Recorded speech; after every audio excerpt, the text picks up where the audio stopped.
Gênesis capítulo 15, no verso 6, então diz assim a palavra do Senhor.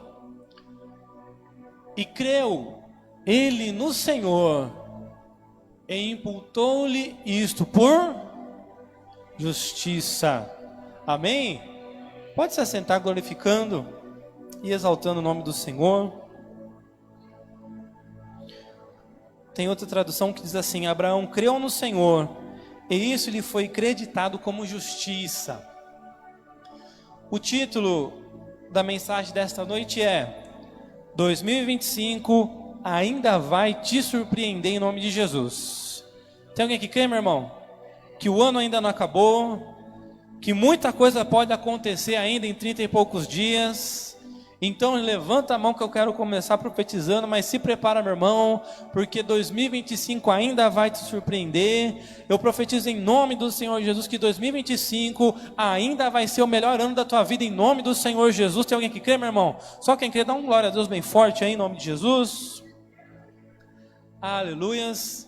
Então eu estava orando, conversando com o Espírito Santo, e aí eu perguntei ao Espírito Santo, falei: Senhor, o que o Senhor quer fazer nas nossas vidas ainda nesse ano? Será que ainda tem algo para acontecer nas nossas vidas esse ano? E aí o Espírito Santo, ele me deu Mateus 12, Mateus 13, Mateus 28, me deu 1 Crônicas, Romanos, me deu um monte de capítulo de versículo aqui. Amém? E a Bíblia diz, para a gente começar aqui em Mateus 12, a Bíblia diz, meu irmão, no verso 1 diz assim: olha, naquela época, Jesus passou pelas lavouras de cereal em dia de sábado. Seus discípulos estavam com fome e começaram a colher espigas e comê-las. Ou seja, bem no dia que não podia, Jesus quis prover. Por quê? Me pergunte por quê? Porque os religiosos, os judeus, os fariseus, eles haviam colocado uma regra sobre o sábado acima da Bíblia. Então eles inventaram o seguinte: olha, no sábado não pode fazer nada. O sábado é só para adorar o Senhor. Se tiver com fome vai passar fome. Se tiver doente vai ficar doente. Se precisar ajudar alguém não vai poder ajudar. Não vai poder fazer nada, é só para adorar a Deus. E aí, meu irmão, Jesus, bem no dia de sábado, Jesus fez questão de prover o alimento para os discípulos. Então eles estavam colhendo as espigas. Aí os fariseus olharam para Jesus e falaram assim: olha, por acaso você não sabe que dia de sábado não pode fazer nada? Vocês estão trabalhando, vocês deviam estar adorando a Deus. Aí Jesus falou assim: olha, quem foi que criou o sábado? Foi Deus. Então é isso mesmo, se fui eu que criei, eu faço o que eu quiser no sábado. Fui eu que criei. Então se fui eu que criei, meu irmão, eu faço o que eu quiser. Ou seja, o que Jesus está falando aqui para nós nessa noite, Jesus está falando assim: olha, eu não vou prover só no 5º dia útil. Eu não vou prover na sua vida só no dia 20. Eu não vou prover só na vida de quem está trabalhando. Eu não vou prover só na vida de quem está empregado. Eu vou prover também quando as portas estiverem fechadas. Eu sou Deus que vou prover também na vida de quem está desempregado. Eu vou prover quando as portas estão fechadas. Se for preciso, eu uso pessoas para te abençoar. Eu sirvo um Deus, meu irmão, que ainda envia pessoas com um carro cheio de compra quando a sua compra acabou, quando a sua comida acabou na tua casa. Eu sirvo um Deus, meu irmão, que usa pessoas para te abençoar. Eu sirvo um Deus, meu irmão, que ainda usa pessoas para te enviar um Pix. E para falar assim: olha, Deus mandou eu te dar um Pix nesse valor. Aí quando você vai ver, é o valor de uma conta que estava atrasada. É o valor de um mercado. Eu ainda sirvo um Deus, meu irmão, que quando Ele quer do nada, Ele faz aparecer dinheiro na conta. e você não sabe nem de onde que veio. A hora que você vê lá, não tem nem nome no dinheiro que caiu na conta. Tem alguém que crê nesse Deus, meu irmão? Que provê de portas fechadas? Tem alguém que crê nesse Deus que usa pessoas para te abençoar? Que faz o que for preciso para prover na tua vida? Tem alguém que crê nesse Deus, meu irmão, que faz o dinheiro cair na conta e você olha lá e você não tem nem nome de ninguém? Então, meu irmão, os discípulos estavam andando com Jesus. E quem anda com Jesus não passa fome. Quem anda com Jesus não passa necessidade. Cadê o povo que anda com Jesus aqui nessa noite? Quem anda com Jesus vive o Salmo 23. O Senhor é meu pastor e nada me faltará. Então assim diz o Senhor para você nessa noite, meu filho, fica tranquilo, porque neste ano ainda não vai faltar o que comer, não vai faltar o que vestir, não vai faltar onde morar, não vai faltar veículo para andar, não vai faltar o combustível para colocar nesse veículo, não vai faltar nem o que você não precisa, não vai nem faltar bichinho de estimação para você, um cachorrinho, um gatinho, não vai faltar não, meu irmão. Não vai faltar nenhum lugar onde você vai poder descansar, desfrutar com a tua família. Não vai faltar nenhum lugar onde você vai poder tirar uns dias de folga com a tua família. Tem alguém que crê nesse Deus, meu irmão? Tem alguém que crê que a partir de hoje vai fazer essa oração assim, olha, Senhor Jesus, muito obrigado, porque hoje o Senhor proveu além daquilo que eu pedia. O Senhor proveu além daquilo que eu imaginava. O Senhor proveu além daquilo que eu estava precisando. Tem alguém que já está fazendo essa oração? Tem alguém que crê que vai fazer essa oração a partir de hoje? Aí tem gente que vê esse tipo de pregação e fala assim, nossa, essa pregação é muito egocêntrica. É nada, meu irmão. Se você não está vivendo milagre, o problema é seu. Eu vivo milagre. O que eu estou falando aqui é o que Jesus já fez na minha vida. Eu só estou contando meu testemunho. Aqui não tem nada de egocêntrico, aqui é cristocêntrico. Cristo é que está no comando de tudo aqui nesse lugar. Jesus Cristo é que está no centro de tudo. E Ele está falando para nós nessa noite, meu filho, fica tranquilo, porque se você andar comigo, eu vou me revelar como Jeová Jiré na tua vida, o Deus provedor, e ainda neste ano eu vou te surpreender muito ainda, diz o Senhor, meu irmão. Tem alguém que crê? Joga sua mão para o céu, dá uma glória a Deus. Então fica tranquilo, meu irmão, não vai faltar nada. O Senhor é meu pastor e nada me faltará. Aí no verso 13, a Bíblia diz que Jesus estava numa sinagoga. Nessa sinagoga tinha um homem com uma mão atrofiada. E Jesus viu que ninguém estava fazendo nada em favor dessa pessoa. E Jesus foi lá e falou assim, olha, ô filho, deixa eu ver tua mão aí, mão atrofiada. Aí Jesus disse assim, ó, estende a tua mão. Ele estendeu a mão e a mão foi restaurada. E ficou sã e curada igual a outra mão. Lucas 6:6, a Bíblia deixa claro que a mão que estava atrofiada era a mão direita. Provérbios 3:16, a Bíblia deixa claro que a mão direita, ela representa a mão da sabedoria, ela representa a mão da vida, do alongar da vida longa. A mão esquerda representa a mão da riqueza e da honra.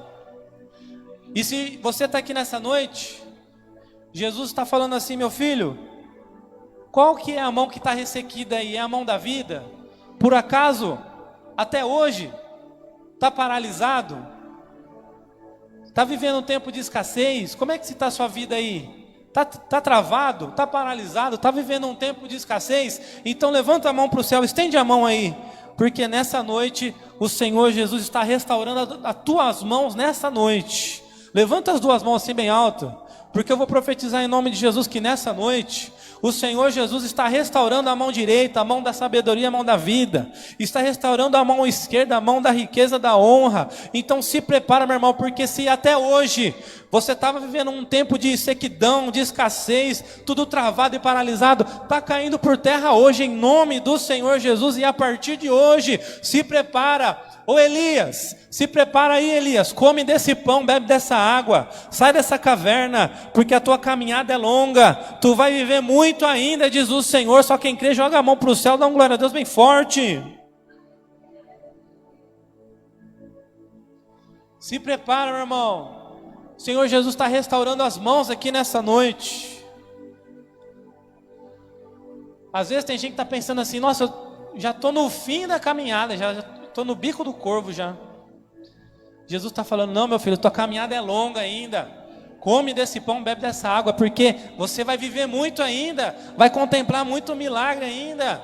É só o começo. O que você viveu até hoje é só o começo. Tem muito mais para você viver ainda a partir de hoje.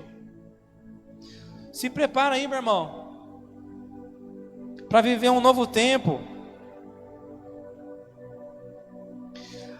No verso 22 diz assim: depois disso, aconteceu que lhe trouxeram um endemoniado, cego e mudo. Ele o curou, de modo que pôde falar e ver. Terceira coisa que o Senhor Jesus quer fazer na nossa vida ainda neste ano: o Senhor Jesus ainda quer curar e ainda quer libertar, meu irmão. Jesus ainda cura e ainda liberta. Ah, pastor, mas eu estou com uma doença, uma enfermidade, uma dor há um bom tempo. Meu irmão, a Bíblia diz, a minha Bíblia diz, que na cruz, Jesus levou sobre si as nossas dores, as nossas enfermidades, os nossos pecados, as nossas maldições. Será que tem alguém que crê nessa palavra? Tem alguém que crê, meu irmão, que Jesus já levou na cruz do Calvário? Ele levou sobre ele levou para ele levou embora para ele, meu irmão. A Bíblia diz, meu irmão, outra coisa: se você crê que Jesus desceu no inferno, que Jesus proclamou a sua vitória sobre Satanás, a morte e o inferno, que Jesus despojou principados e potestades, que o Senhor Jesus tem as chaves da morte e do inferno, meu irmão, então o que é que está faltando para você tomar posse dessa cura? O que é que está faltando para você tomar posse dessa libertação? Então, meu irmão, a única coisa que está faltando é você tomar posse. Romanos 10, 9 e 10 diz o quê? Se você crê que Jesus morreu e ressuscitou, se você crê que Jesus é o Senhor da sua vida, e se você confessar com a sua boca, você vai ser salvo. Então, no mundo espiritual, você toma posse das coisas espirituais dessa maneira. Primeiro você tem que crer que aquilo é verdade, e depois você confessa com a sua boca. Então, meu irmão, para você receber a salvação, o que você teve que fazer? Primeiro, você teve que crer que Jesus salva, que Jesus morreu, que Jesus ressuscitou, e que Ele salva, e que Ele ainda escreve nome no livro da vida. Tem alguém que crê nessa verdade? E depois que você teve que fazer uma oração, confessar com a tua boca. Você orou, você falou: Senhor Jesus, escreve meu nome no livro da vida. Você orou com sinceridade. Jesus escreveu, Jesus ouviu sua oração. Jesus escreveu o seu nome no livro da vida. Tem alguém que crê que o seu nome está no livro da vida lá, meu irmão? Quem está com o nome no livro da vida? Por quê? Porque você creu e confessou. E para você tomar posse dessa cura aí, a mesma coisa, meu irmão. Primeiro você tem que crer que Jesus já levou sobre ele na cruz as suas dores, as suas enfermidades, o pecado, as maldições. E depois o que você faz? Você confessa, você faz uma oração. Você fala assim: Senhor Jesus, tem misericórdia da minha vida. Tua palavra diz que o Senhor já levou sobre si as minhas dores. Então, coloca as suas mãos na minha vida. Queima com teu fogo consumidor essa dor, essa enfermidade. Expulsa da minha vida, Senhor. E tome posse dessa cura aí, meu irmão. E para você tomar posse da libertação, primeiro você tem que crer que Jesus desceu lá no inferno, que Jesus proclamou a sua vitória, que Jesus despojou os principais autoridades, que as chaves da morte e do inferno estão na mão de Jesus. Tem alguém que crê que tudo isso, na obra que o Senhor Jesus fez na cruz, tem alguém que crê nisso? E depois, você tem que confessar com a sua boca, e orar, e clamar, e falar: Senhor Jesus, eu ainda preciso me libertar de alguma coisa. Pode ser um vício, pode ser uma bebida, pode ser um cigarro, pode ser um pecado que ninguém sabe, que você está preso nesse pecado. Mas o Senhor Jesus ainda liberta, meu irmão. O Senhor Jesus é quem tem as chaves da morte e do inferno nas mãos dele.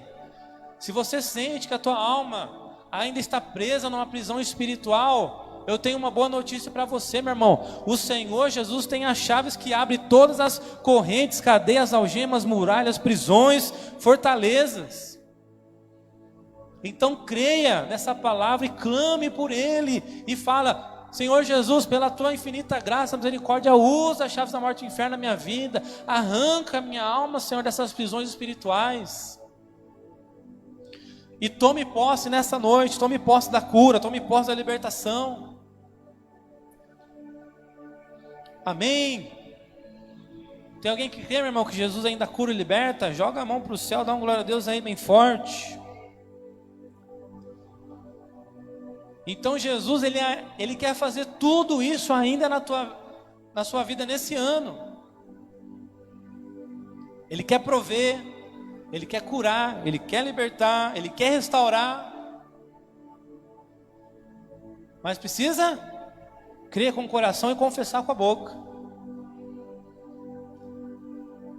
O que mais que Jesus quer fazer na nossa vida nesse ano? 1 Crônicas 22:9 diz assim: olha, entretanto, tu gerarás um filho que será homem pacífico, e eu lhe darei paz diante de todos os seus inimigos ao redor.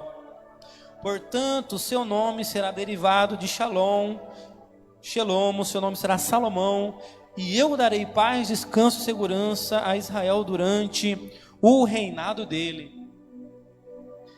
Essa palavra eu já preguei alguns dias atrás, e nessa noite o Espírito Santo me mandou falar de novo sobre esta palavra. E 1 Crônicas 22 diz o quê? Que o reinado de Davi estava chegando ao final. Davi, ele tinha um desejo muito forte no seu coração de construir um templo para o Senhor. Porém, Deus diz a Davi o seguinte: olha, não é você que vai construir esse templo, porque o seu reinado foi um reinado de muitas guerras, de muitas pelejas, foi um reinado muito sanguinário, de muitas provações.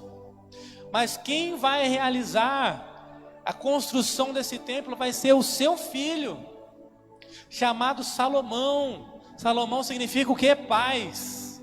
E o reinado dele vai ser de paz, descanso e segurança. Ou seja, meu irmão, o que Deus está falando para nós nessa noite? Deus está falando o seguinte: meu filho, nesse ano ainda, esse reinado que você passou aí, reinado de guerras, de pelejas, de provações, está chegando ao final hoje, nessa noite. Perdeu a chance de dar um pulo aí, dar um glória a Deus aí, irmão. Vou falar de novo.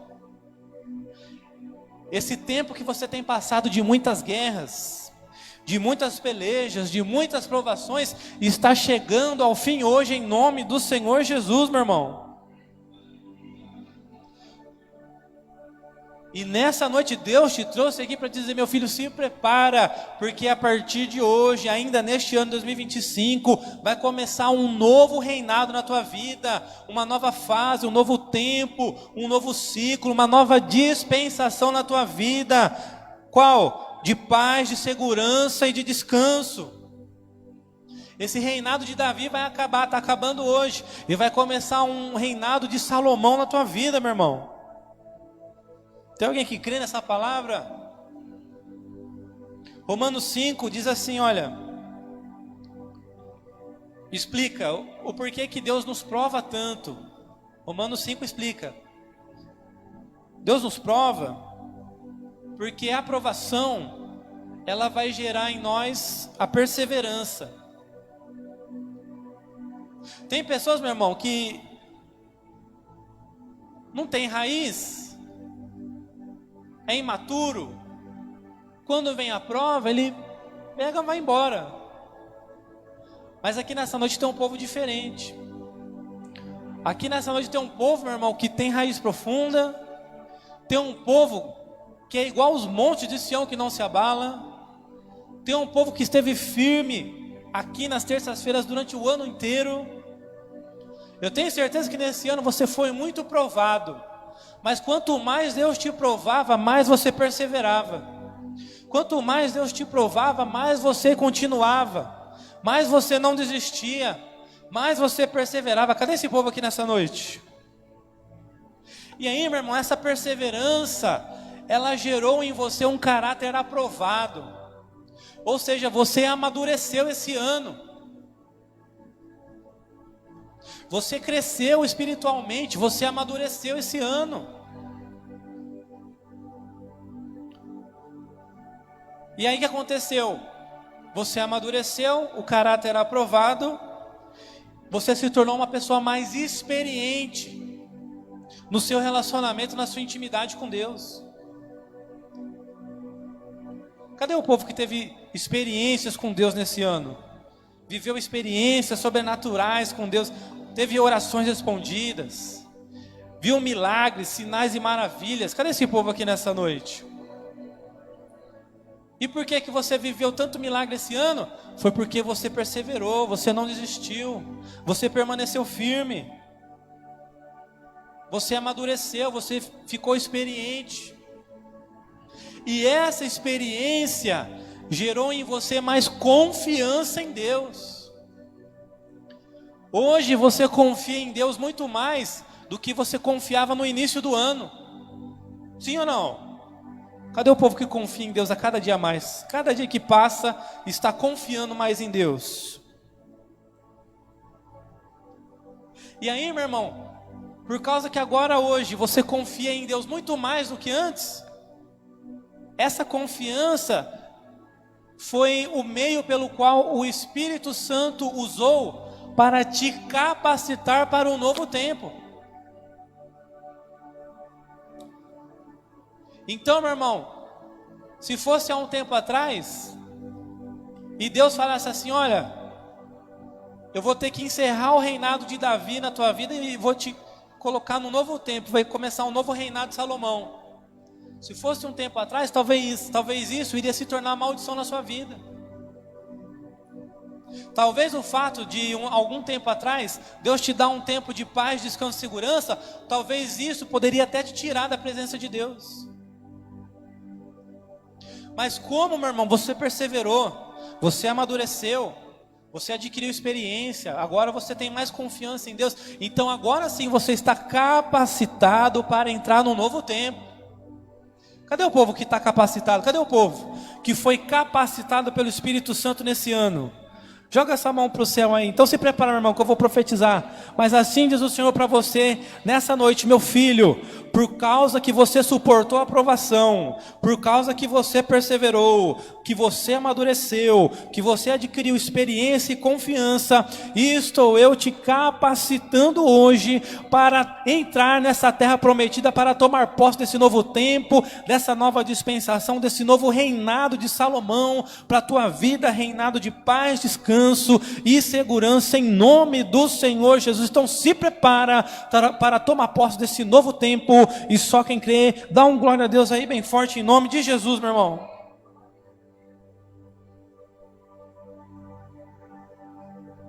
E aí, 1 Crônicas 28:20, Davi diz assim para Salomão: olha, Salomão,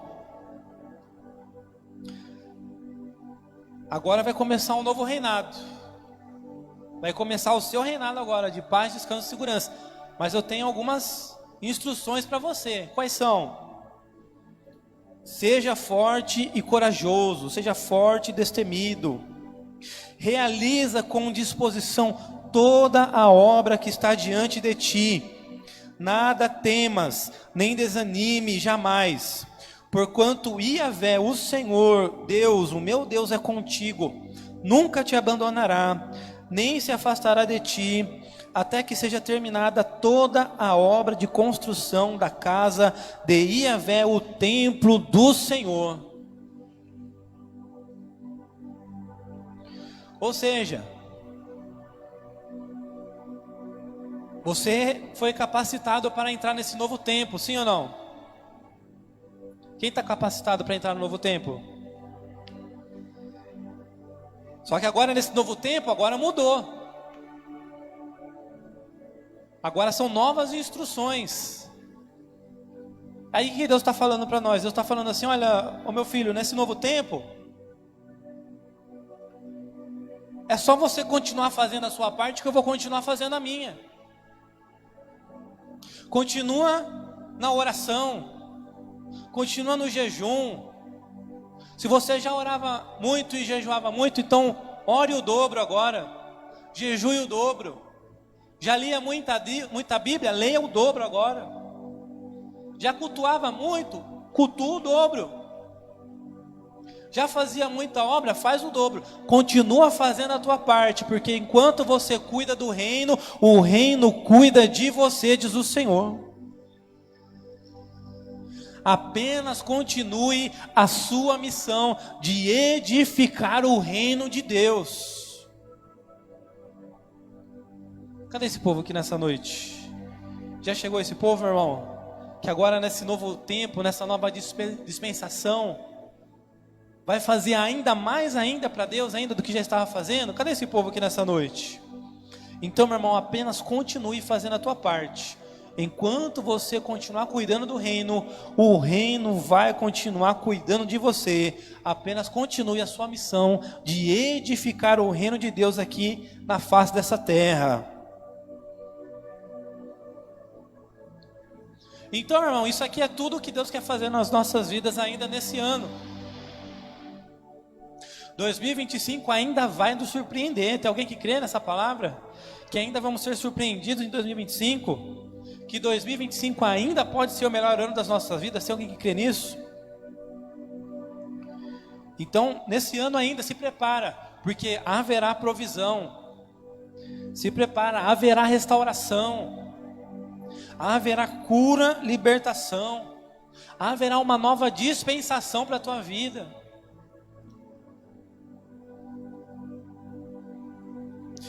E aí em Mateus 13, 58 diz assim, olha: e Jesus não realizou ali muitos milagres por causa da falta de fé daquelas pessoas.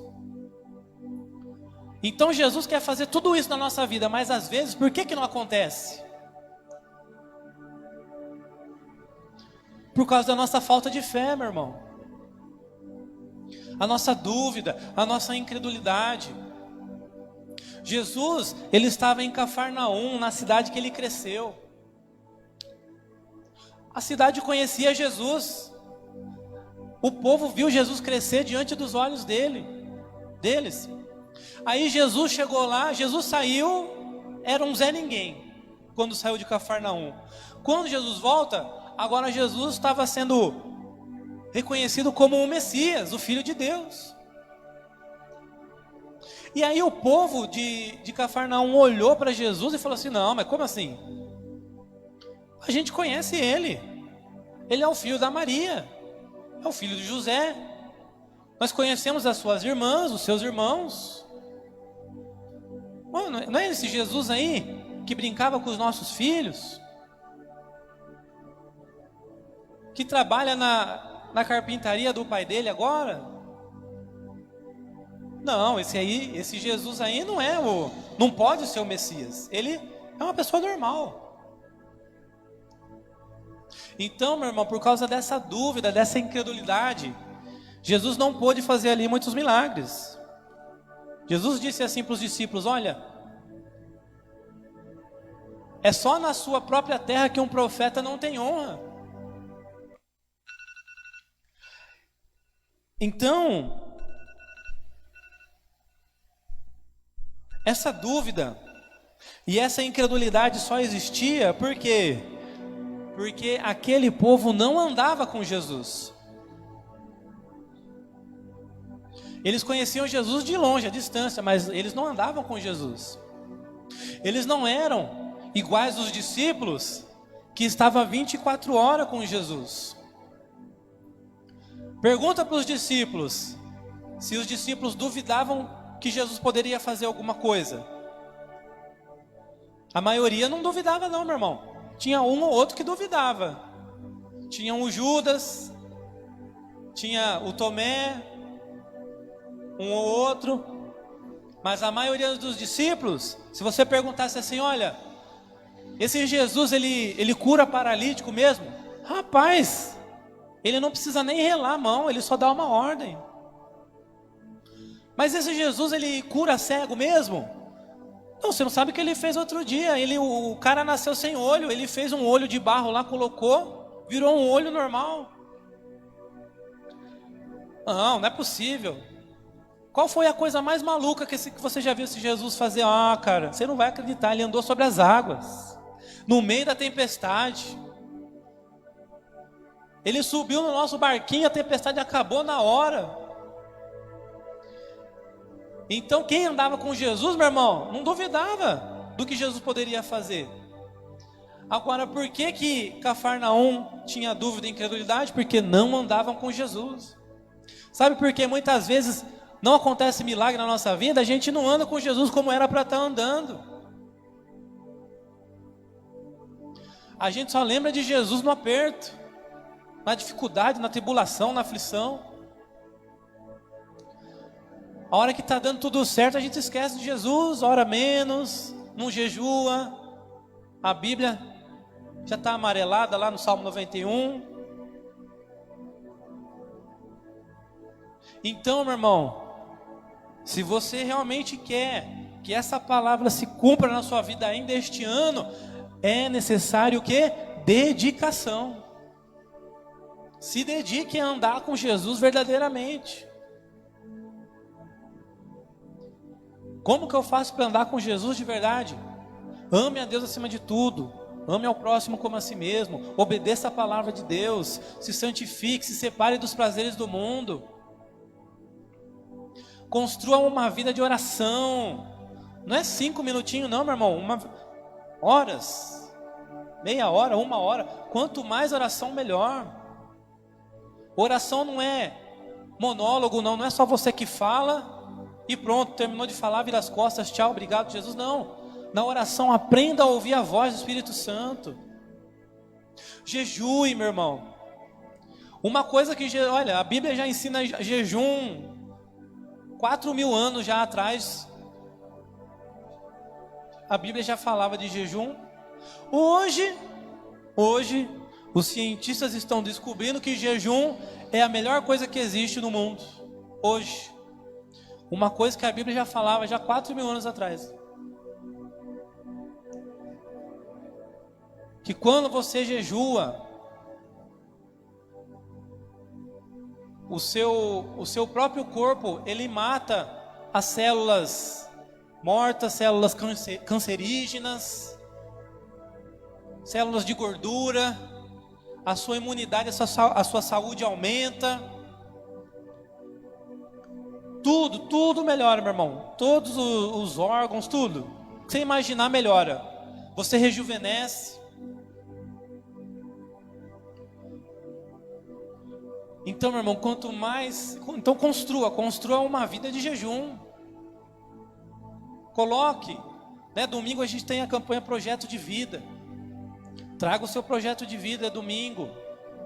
Coloque num papel o que você quer realizar em 2026. E creia, se o seu plano, se o seu projeto de vida estiver alinhado com o plano de Deus, em 2026 todos os seus planos vão se cumprir. Mas coloque no seu projeto de vida o quê? Toda semana fazer um jejum forte aí, uns 2 dias, 48 horas pelo menos. Porque além de ser muito bom para o corpo, vai ser melhor ainda para o espírito. Você vai ficar mais espiritual. Vai ouvir mais a voz de Deus, vai ser mais usado por Deus, vai ficar mais ungido, cheio de poder de Deus. Vai ter mais, o Espírito Santo vai ter mais liberdade para operar na sua vida. Amém, igreja? E acima de tudo, o que vai acontecer? Toda a incredulidade e toda a dúvida vai bater em retirada da sua vida.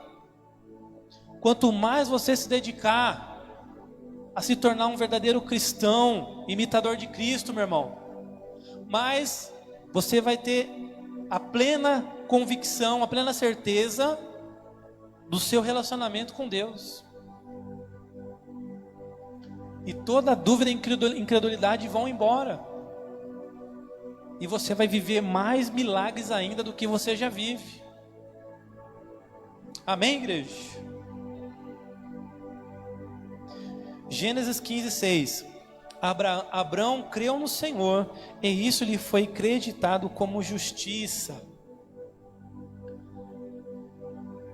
Ou seja, Abraão, com 75 anos de idade, ele nunca tinha ouvido a voz de Deus. Mas a primeira vez que Deus falou com Abraão, Abraão creu. Abraão confiou em Deus. Abraão deu crédito a Deus. E como resposta, Deus também confiou em Abraão. Deus também deu crédito a Abraão. Está entendendo como funciona? Deus chamou Abraão, falou assim: Abraão, você vai sair da casa do seu pai, do meio da sua parentela, você vai para uma terra que eu vou te direcionar. Por quê? Mas por quê? Porque eu vou fazer de ti uma grande nação, através de ti todas as nações da terra vão ser abençoadas. Quem te abençoar vai ser abençoado, quem te amaldiçoar vai ser amaldiçoado. Ah, mas eu sou velho e não tenho filhos. Você vai ter um filho. A minha esposa é estéril. Não, ela vai gerar. Então, Abraão confiou, meu irmão, ele creu. E ao mesmo tempo, Deus também confiou em Abraão. Deus estava procurando uma pessoa para gerar a nação de Israel. Olha só isso. O povo exclusivo de Deus. Deus estava procurando uma pessoa que iria gerar o projeto de Deus, meu irmão. E Deus chamou Abraão. Abraão confiou em Deus e Deus confiou em Abraão de volta. Abraão confiou em Deus e Deus confiou em Abraão. Abraão deu crédito a Deus e recebeu o crédito de Deus. Abraão não era confiável. Se você ler a história de Abraão, meu irmão, você vai entender que Deus, ele teve que moldar Abraão. Abraão não era confiável. Por mais que Deus falasse assim: olha, é a Sara que vai ter um filho, a Sara vai gerar. Não importa a idade, você pode ter 300 anos, vocês vão gerar um filho. Só que chegou uma época que Abraão, ele deu uma tropeçada. A Sara tropeçou, falou para Abraão: ó, Abraão, faz o seguinte, a gente está muito velho. Tem relação ali com a escrava ali, com a Agar. Tem certeza? Eu acho que Deus vai querer fazer desse jeito. Aí, dormiu com a escrava, gerou Ismael.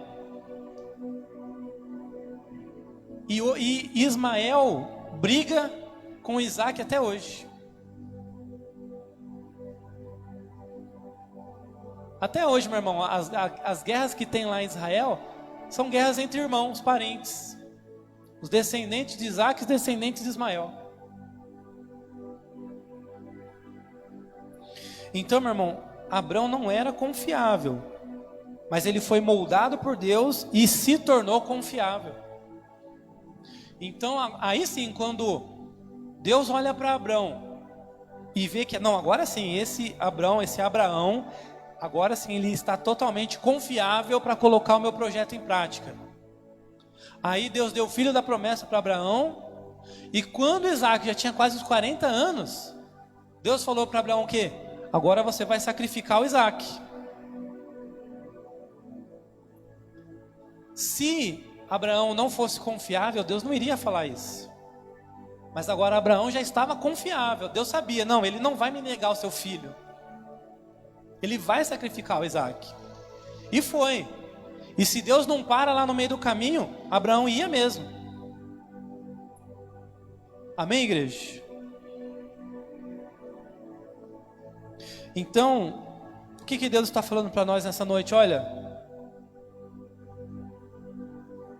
siga o exemplo de Abraão, confie em mim, porque eu também quero fazer de você uma pessoa confiável, para colocar os meus projetos em prática, os meus planos em prática, para cumprir as promessas na sua vida, para prover na sua vida, te curar, te libertar, te restaurar,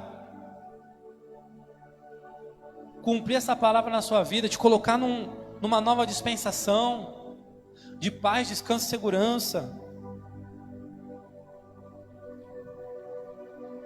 Romanos 4, 23 e 24 diz assim: olha, todavia, não é somente para ele que as palavras, isso lhe foi acreditado como justiça, foram registradas, mas igualmente para todos nós.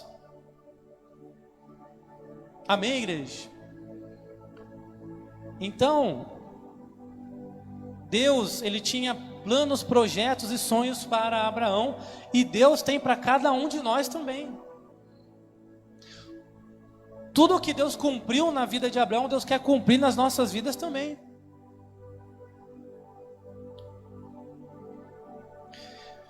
O desejo de Deus não é apenas fazer milagres, mas nos tornar confiáveis e inabaláveis. Amém, igreja? Deus quer nos tornar confiáveis, inabaláveis. Quando você realmente se tornar uma pessoa confiável, quando Deus olhar para você e Deus ver assim: olha, agora sim, eu posso abençoar, eu posso prosperar, eu posso curar, posso libertar, posso restaurar, posso colocar no novo tempo, agora sim eu posso fazer um monte de coisa, liberar uma chuva de bênçãos, que Ele não vai sair da minha presença. Quando Deus vê isso, meu irmão, aí sim você pode ter certeza que tudo aquilo que a gente está esperando acontecer há anos vai se cumprir assim em questão de dias. Amém, igreja? Se coloca de pé.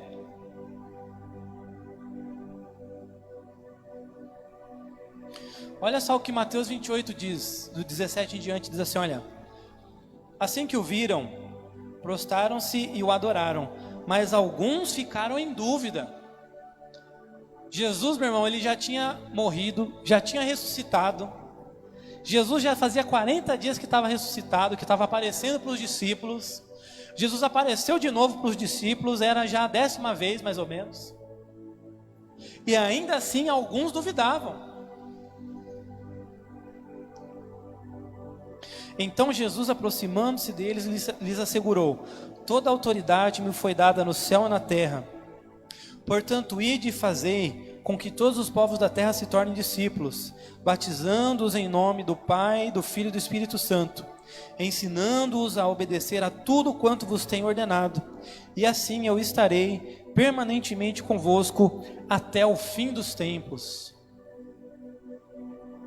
Então, meus irmãos, depois que os discípulos aprenderam a confiar em Jesus completamente, plenamente, depois disso eles começaram a contemplar muito mais milagres, sinais, maravilhas e prodígios na vida deles e através da vida deles.